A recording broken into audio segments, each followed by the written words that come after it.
working. Well, before I get started on this, like I said, I mean, it's going to be just us, so we don't have to get too formal or anything. What, for either of you, why did you come to my session as opposed to one of the other ones? It seemed like an interesting subject matter. I mean, it's as simple as that. Something pretty different than I've seen on the other ones, and of interest to me. And so it sounded interesting. Yeah. Sure. Yeah, I appreciate it. Thank you. I don't think I see the topic of. I don't think I see a lot of topics covered quite as well. Like I understand. Focusing on the hard tech, focusing specifically on coding, on development, on building modules, everything. But I don't see this conversation enough. There's a few people in the WordPress community who have this conversation, or who have conversations around ethics, who have conversations around, user-centric design. But I don't see it enough, and I'm really glad that they wanted to have it as a conversation. So they didn't want me to remind everybody to abide by the code of conduct. I think that's very fitting for a talk on ethics to remind everyone of that. I did steal the slide though, so I don't know. I mean, I guess it gave it to me. Not very ethical. And are either of you going to be a contributor day this afternoon? No, I don't know. I'm not. No. It's if you want to, if you do want to get involved with contributing to Drupal and any of the different teams that they have. Again, I'm going to say the same thing in the WordPress community of contributor days too, where that hands-on getting started is way easier than trying to do it online. Just because there's so many things you don't know like who to talk to, everything like that. So really quick about myself. My name is David Wolfpaw. I live in Winter Park, not that far away from here. I do WordPress development for a living. Honestly, it's been a little while since I've done Drupal, but we have a good relationship between the two events here and the two communities, and I appreciate that they had me come out. I do website maintenance at a company called FixUpFox. Again, all WordPress maintenance right now. Honestly, it was probably close to 10 years ago that I made the decision that I was just going to stick to one CMS only, so that I'd be able to get really good at one. So if you know anyone who has WordPress sites who needs help, send to me. So first, I wanted to do a quick overview of what ethics is and isn't, and then talk about how that might apply to what you're doing. What we're doing. And again, like I said, small room here today, so any questions that you have as they come up, or anything specific that you want to talk about when they come up, I'm sure we'll have time. So first of all, I want to talk about what ethics aren't. The reason I want to start with what they aren't is a lot of people have ideas when you talk about we need to do this because it matters for our users, as opposed to it matters for some other stakeholder. Sometimes it's a hard sell, because a lot of people have a lot of misconceptions about what ethics even is in the first place. So ethics is not feelings. Basically, you can have a feeling about something and feel like, oh, this doesn't feel right. And that's a good place to start. So that's usually where a lot of your ethical decision making is going to start. I don't know if I should maybe shut that. I guess. That is a good place to start, but that's not where I would put all your focus. Ethics is also not religious morals. So again, a religion can be ethical, and most religions do have some ethical codes to them, but I wouldn't conflate the two together. Just between different religions and between different branches in religions, there are different ideas of what is right and wrong. Something is not ethical just because it is legal. There are a lot of things that have been laws over the years that have been unethical. We have a lot of laws right now that you could claim are unethical. So a good system of law will incorporate ethics into their thinking, but I wouldn't, say, oh, well, this is what the law says, therefore this is the right thing to do. Similarly, just because something is a cultural norm, just because it's something that you normally do in your community, doesn't mean that that's something that's ethical. A culture can be very unethical. There's a lot of things in culture that could be considered unethical. things like maybe slavery, capital punishments, different political standards that people have could be things that are considered unethical. And final little what ethics isn't, it is not a science. So this is philosophical inquiry. Just because something is technically possible, it doesn't mean that it's something ethical to do.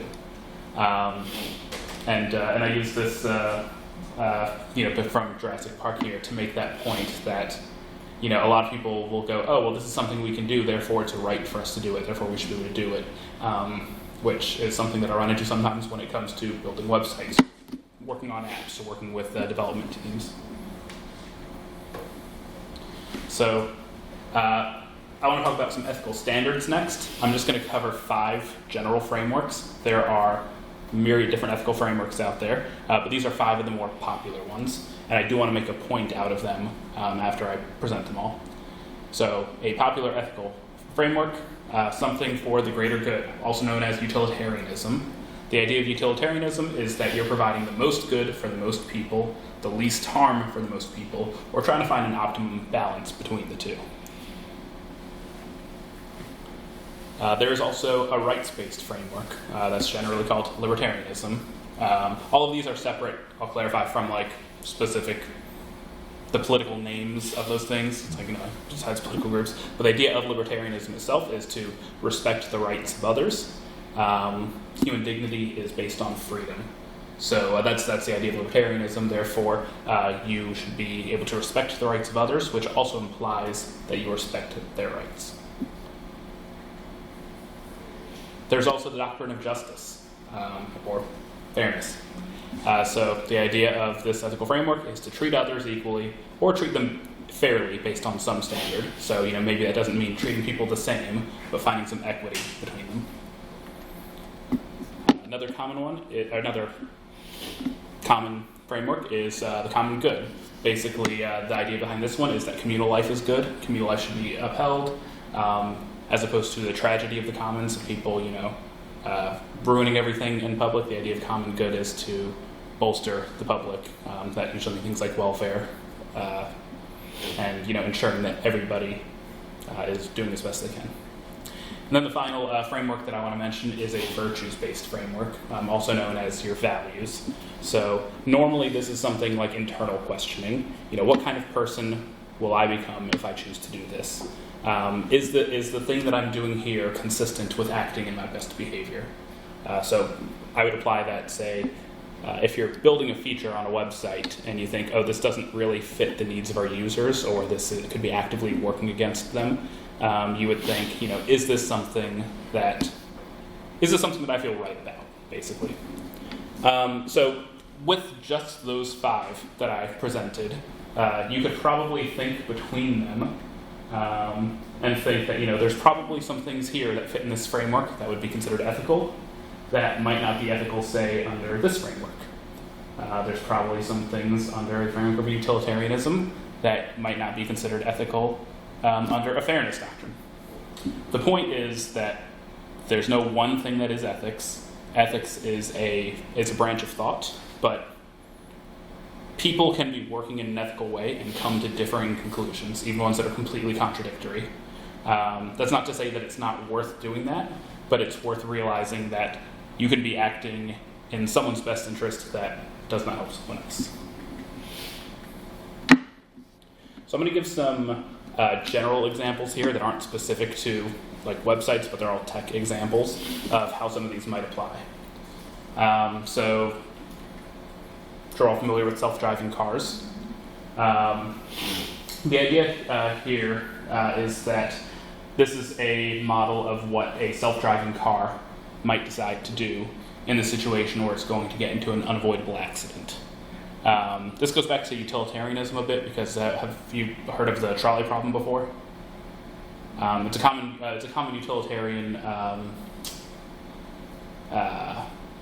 thought process, like a thought game, where the idea is that you're in a trolley, on a train that is going to strike people on a train track, but you have the ability to flip the lever and have the train get diverted to a different track where it will strike fewer people. The original one is 5 people on this one, 1 person on the other one. You have to decide to make that decision of what you would do. Under utilitarian thought, the idea would be to flip the switch to move your train. But that also means that you specifically made a conscious choice that you're going to choose to kill somebody. But you chose that greater good would be to kill fewer people. And I realize that your website is probably not going to be life or death for anybody, but when it comes to self-driving cars, that is a big discussion right now. A lot of people are concerned going, people have to program cars to kill people. Because the idea is, if you're in a self-driving car, should you swerve and hit a wall, or choose to continue going and hit people? Doesn't mean it's going to bias towards the person who's in the car, or people who are not in the car. Similarly, to that other problem, it can bias on who it will hit, if it has to hit somebody, or what will happen if you have multiple passengers in your car.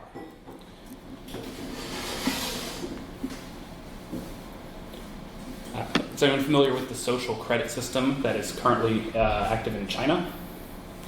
So the idea is that you have a social credit score, and that score is used to determine what kind of special rights privileges you have, and it involves a lot of judging people based on their actions, and neighbors reporting on people to judge them based on their actions.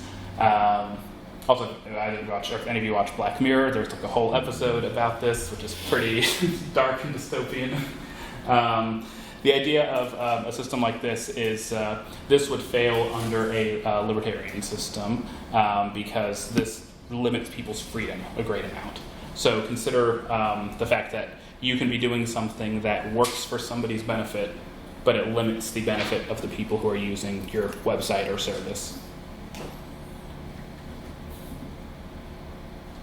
When people build things, they usually have specific ideas in mind about who their customer is. You're thinking, who's going to be visiting my website? What is that person going to be like? A lot of companies will come up with user profiles or case studies first. So you might think that you're focusing this specific website on a student versus a faculty member, or this website towards a realtor versus somebody who's looking for a purchase. But the problem is when we have those blind spots of who our user is going to be, we might end up doing something like designing soap dispensers that do not recognize darker colored skin, because all the people who built those sensors kind of looked a lot more like me. So you're going to want to be sure that you are thinking, this would be an idea of fairness, if we're looking at the fairness doctrine, the idea that we're trying to make something that works for all the people who would want to use our site. I'm using net neutrality as an example of something that would fall under the common good. So the idea is that we want to ensure that everybody has access to the same internet access and to the same things on the internet. That has been, just over the past few years, a very contentious topic. I know there's a lot of. Oh, is it not? Or is that the point? I don't know. It's supposed to be animated. Is that not? I guess it wasn't animated. It's supposed to get better resolution, but whatever. So the idea, you think about the fact that not all of your users are necessarily going to have the same access. Different devices, different internet speeds, different access to certain websites, different access to resources. Again, it depends on who you're building toward and who's going to be using your site. But think about the fact that not everybody's going to have the same access. And my final example of something that would fall under one of those frameworks or fail of it is, say, something that would fall under the virtue framework here. I wanted to choose a deep fake that was, one, very obviously fake, and two, just entertaining to me. So deep fakes. The idea of deep fakes are that now computers have gotten so good that you can take pictures of people and maybe a little bit better than this, seamlessly graft them onto other bodies. Or do all sorts of other things. I've even seen any of the, it's been almost entirely politics and porn, honestly, that, people gone, look, we can take, one of the presidential candidates and have them say something that they didn't say in this video, and how can you tell that it's fake or not? So there's no transparency here. There's no accountability. And honestly, you would remove trust. You're going to see, a video of someone on the news. You're going to see a video of, seeing the president on the news saying something, and be concerned that, say, it's not something that he said, and one of his opponents put it out there to, discredit him. When you have that kind of ability, you lose that trust, you lose that focus. It's not a virtuous thing to do.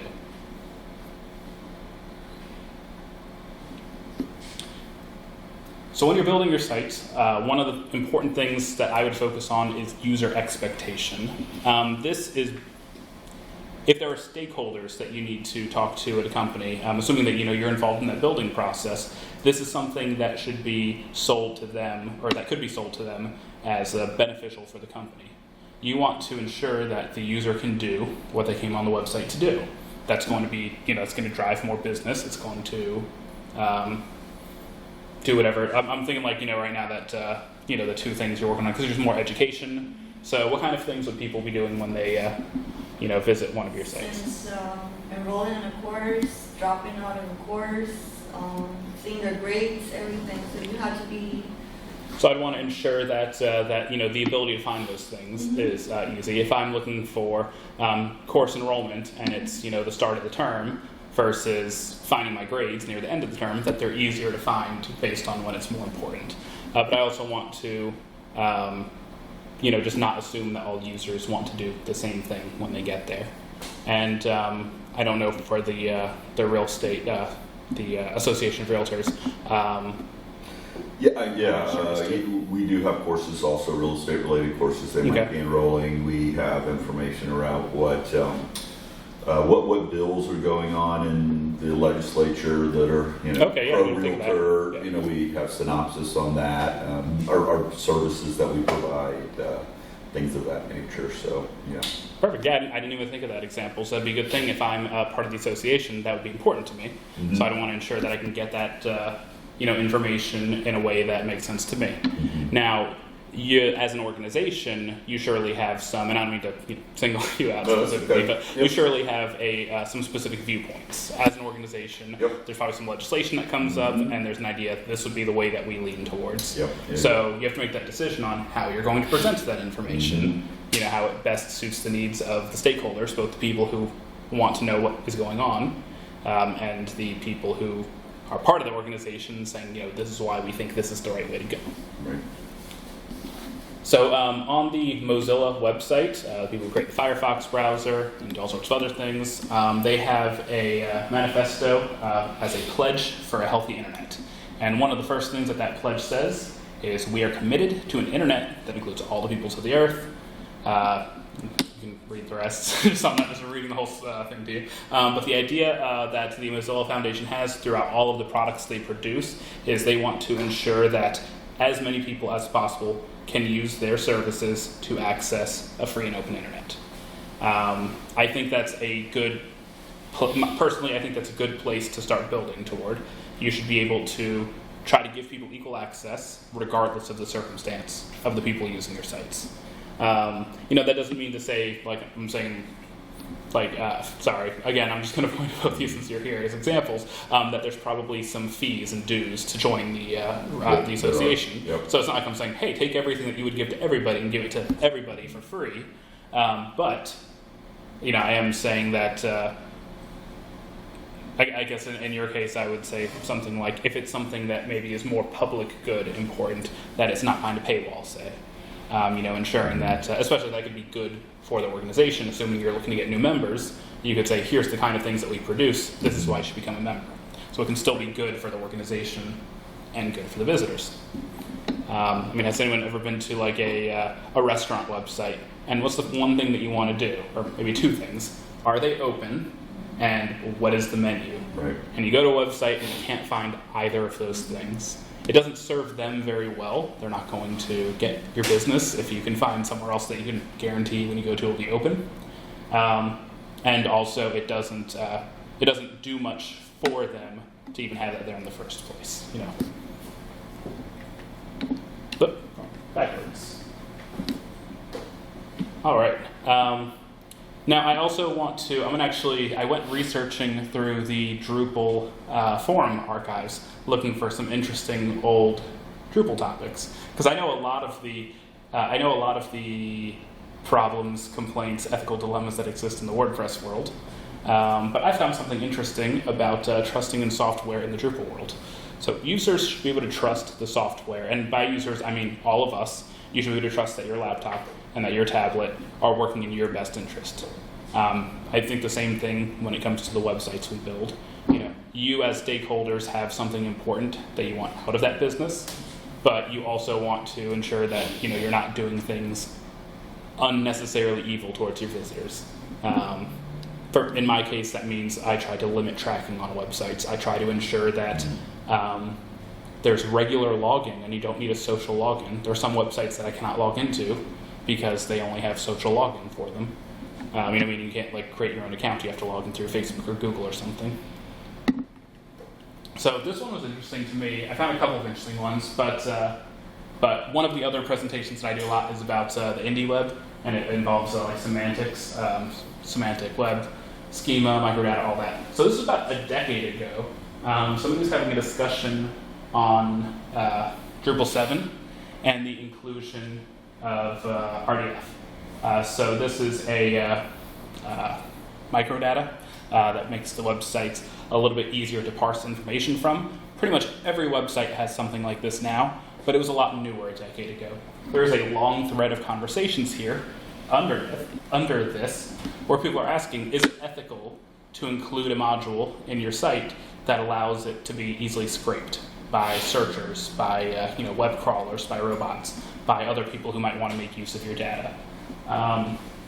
Honestly, I was interested in this one because, even though I was doing development at the time, I never really thought of that as an ethical concern or dilemma. But there's a long, interesting conversation. It actually links, if you go to the slides later, to the thread about what it means that the person who creates the Drupal site decides to incorporate this or not. And people were discussing whether this should be turned on by default or not, or included in core or not, and what it even means. So I thought it was very interesting to see something that is just pretty much standard on the web now, people having a very long and detailed discussion over whether it's right for the users or not. So there's a few areas of focus that I would give. Oh, sorry. I think I had a question. Sorry. Oh, no. So there's a few. There's quite a few areas of focus when it comes to thinking about the ethical implications of your site and thinking about what points you would want to stop and question. So this first list I took from an article called Daily Ethical Design. This is on a list apart. The idea here was that all of these topics, the usability of the site, the accessibility, the privacy for users, the user involvement in creating the site. That's misspelled. Persuasion, user persuasion on a site. User focus on a site, and finally the sustainability of the site itself, such as how many resources it consumes, are all things that during the build process and during iterations of the site you would think about. Can a normal user use this site? Can somebody who is not sighted use this site? Can somebody who is using assistive technologies use this site? Do I collect unnecessary information from my users to access the site? A lot of sites I simply don't go to because you can't do anything without logging into the site to do. I can't even look at public posts. Were users involved in the creation of the site?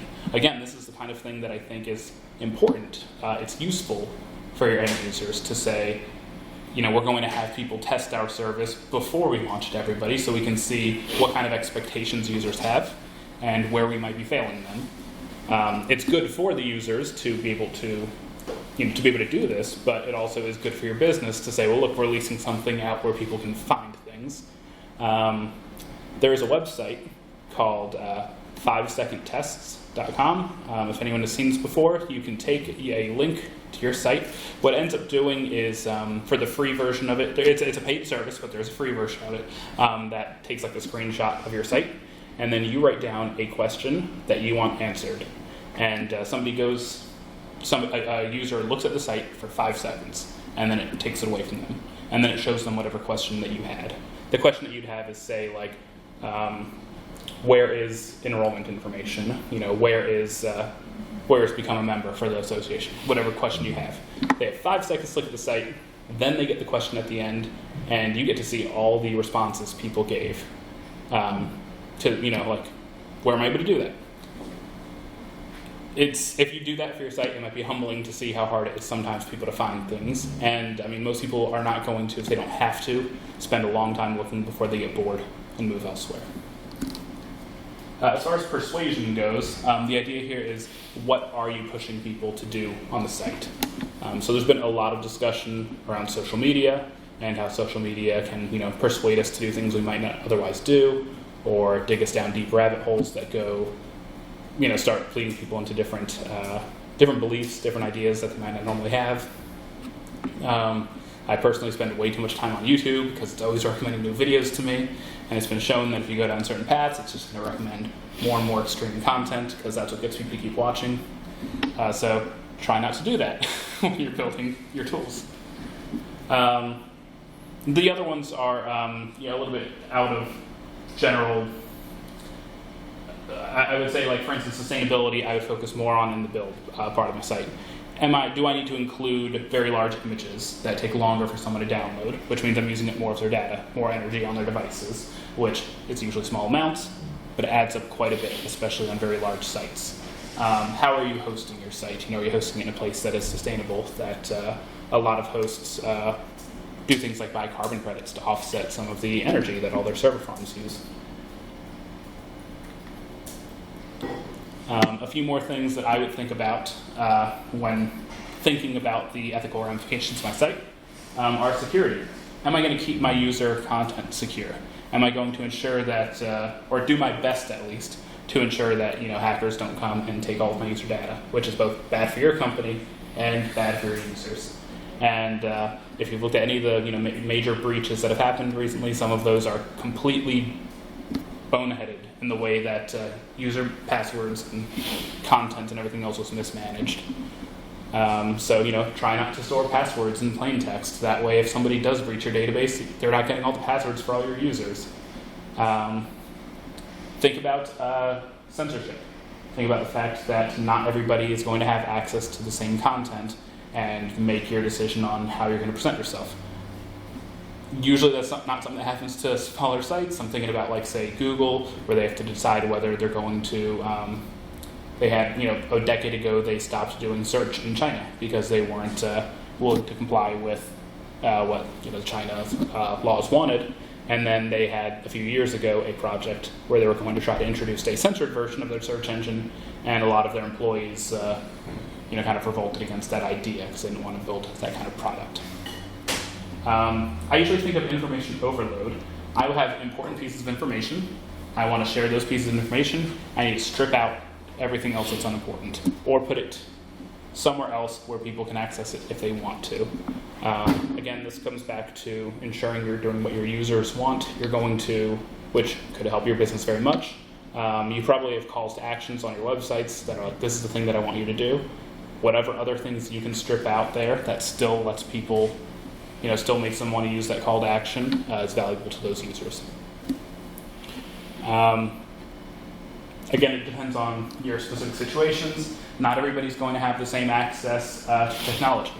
So as an example, for college, you might have a bit better access to the internet for your students, but I know that there are a lot of schools that have gone to doing all internet-only homework. And so when a student doesn't have internet access at home, for various reasons, which I imagine a lot of students in Broward County have that issue, consider the fact that not all of them have that same access to education and that same access to completing their homework, getting good grades, doing all the things that we say they should do to be able to afford internet at home. Or even if they live somewhere that has internet access, which there are plenty of places in Florida that don't have great internet access. We're pretty lucky to live in a comparably big city.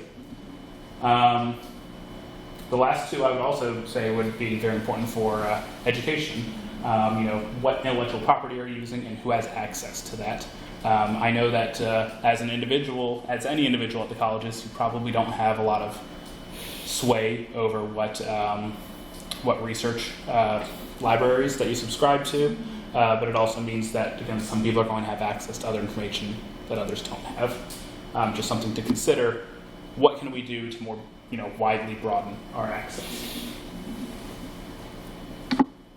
So that's a lot of ideas, a lot of problems covered really quickly. Not all of those things would apply. In fact, I would assume that only one or two of those bullet points would apply to any one person working on a team.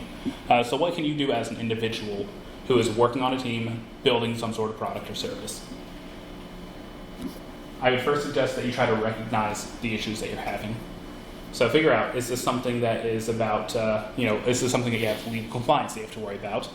For both of your examples, there are probably plenty of laws that you have to comply with for your services. Is this something rights-based? Do you have to determine basically what rights we want to grant our users and all of our other stakeholders? Do we want to sell student data because it makes us more money, which some colleges do, versus think about the fact that, as a public institution, that they have different laws they have to comply with. What kind of trade-offs do you have in choice? All of these choices are going to have some sort of trade-off. If it's a really like the slam dunk ones where you can go, this is going to be great for our business, and it's going to be great for our users, and it's going to be great for everybody, those ones don't happen very often. Chances are you've already discovered any of those things. So sometimes you have to decide, am I going to take some tracking tool off our website, which is going to give us less detailed data, but it's going to provide more freedom for our users, be more sustainable, probably cost the company less, but it's also going to not give us this one piece of data. Can we cover that with all these other pieces of data that we have? If you ever try going to like a news website without an ad blocker on, and then look at all the different scripts loading. I use news websites as an example because they famously have so many different stakeholders in them that every different team goes, oh, I just need this one piece of information, I just need this one piece of information, and it really adds up in the end to where to load a single news article, you're downloading 13 megabytes of JavaScript files that call to literally dozens or hundreds of different companies.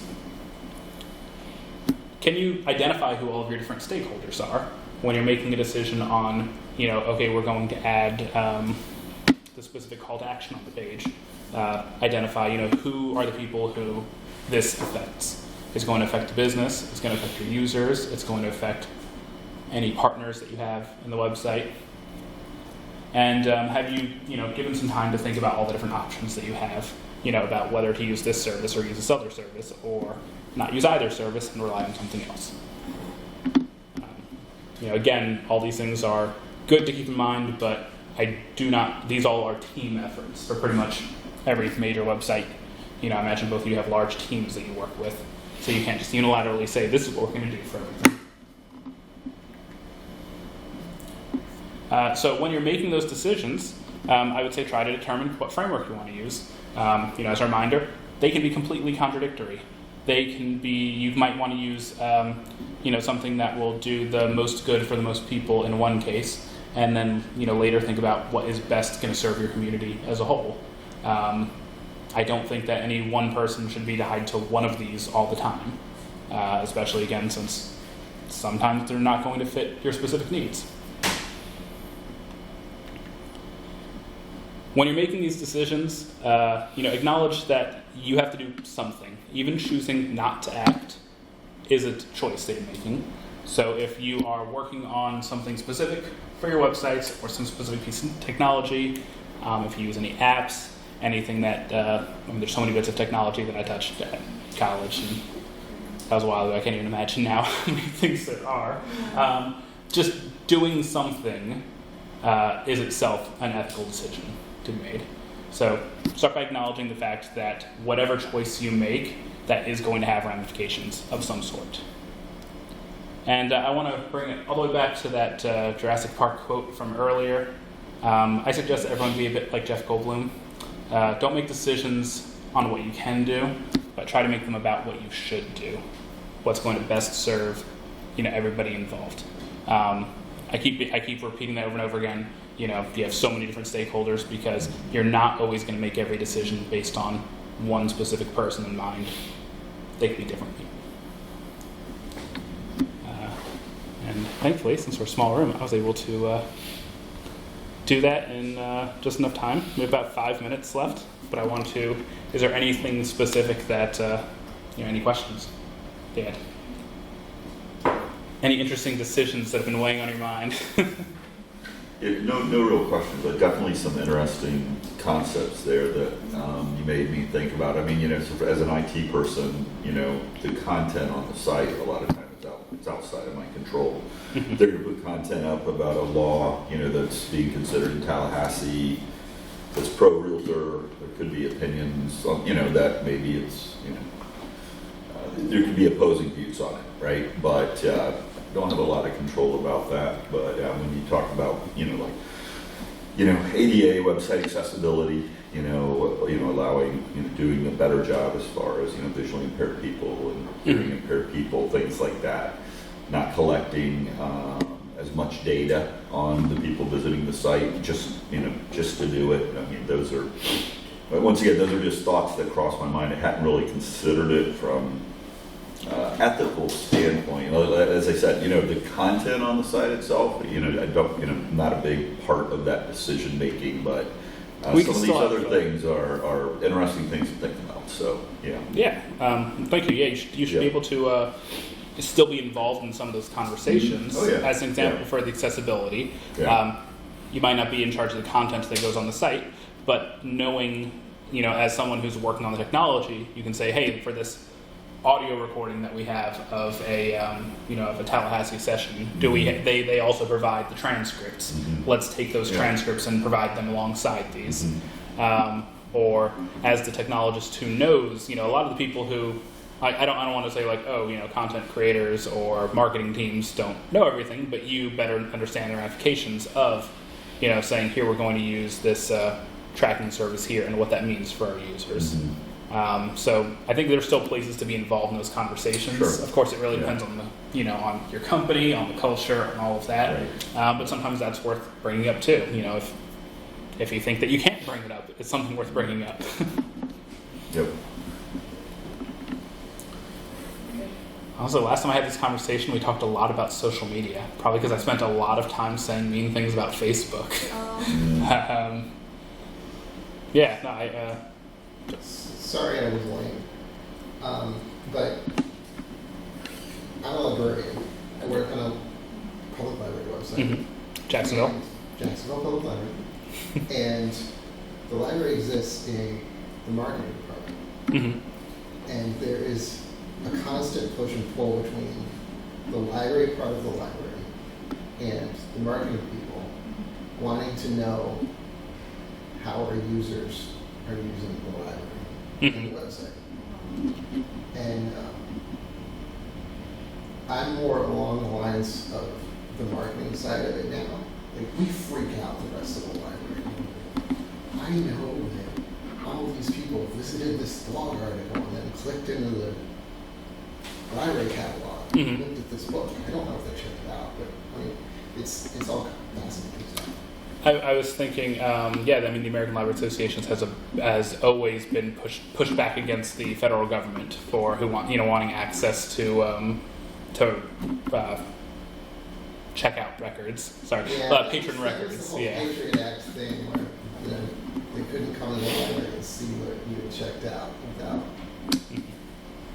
going to the price support.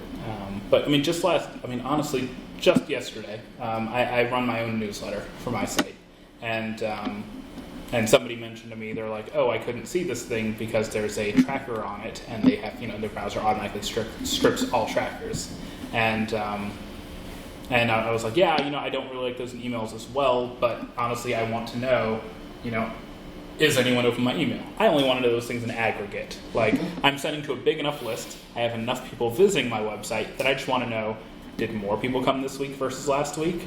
Did more people look at this blog article versus that blog article? But I don't care, so-and-so viewed from this place and then went here and did that. A lot of companies really do, and it can drive your bottom line. Kind of specific person-by-person information we have in there. Right, yeah, aggregate, I don't have much problem with. A lot of individual users, understandably, do have a problem with that as well, though, especially when you could still, even in aggregate, do a lot of, personalized targeting. But I had to make that decision myself for my own, and honestly yesterday just turned it off. I was like, you know what, it's cool. I like seeing how many people open my email, but you're right, it's not really worth it if people aren't going to because of that. I've won a lot of accessibility arguments too, as far as the website goes. But we do a podcast. Okay. And we don't have transcripts of the podcast. Okay. And I've always wondered how big of a problem that is. Because you can't get transcripts from a podcast on Apple Podcasts anyway. How are podcasts accessible? A lot of people put transcripts on their own websites for a variety of reasons and also a variety of use cases. So, for example, there are certain podcasts that I subscribe to on Patreon, one of those ones where you pay like the creators of them, where they provide transcripts of the podcast to their patrons. So it's nice if you want to read through, get a better idea of everything with the show notes, that are already listed, and try to basically if you want to consume it in a written way as opposed to listening to it. But then also they're only providing that to me because I've paid them some money.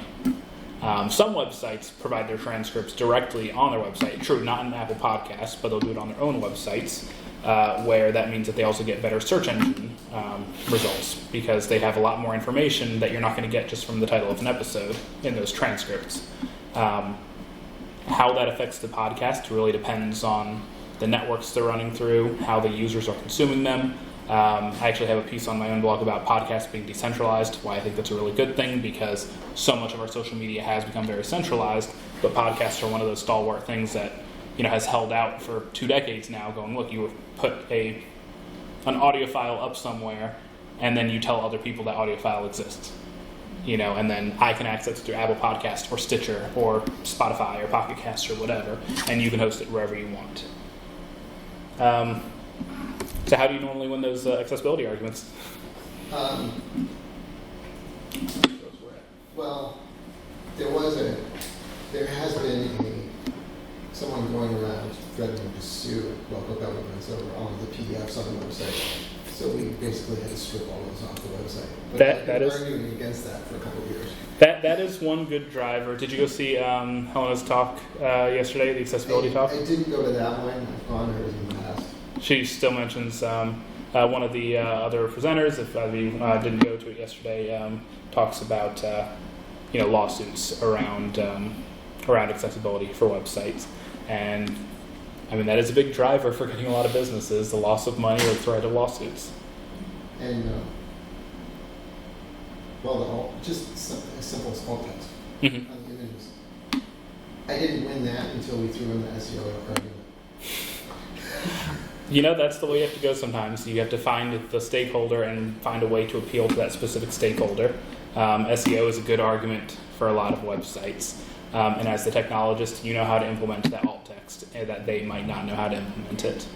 So you're working together to say, I can do the thing for you, you tell me what you want, and then they say, okay, well, we want to say that this picture right here, the alt text should be, come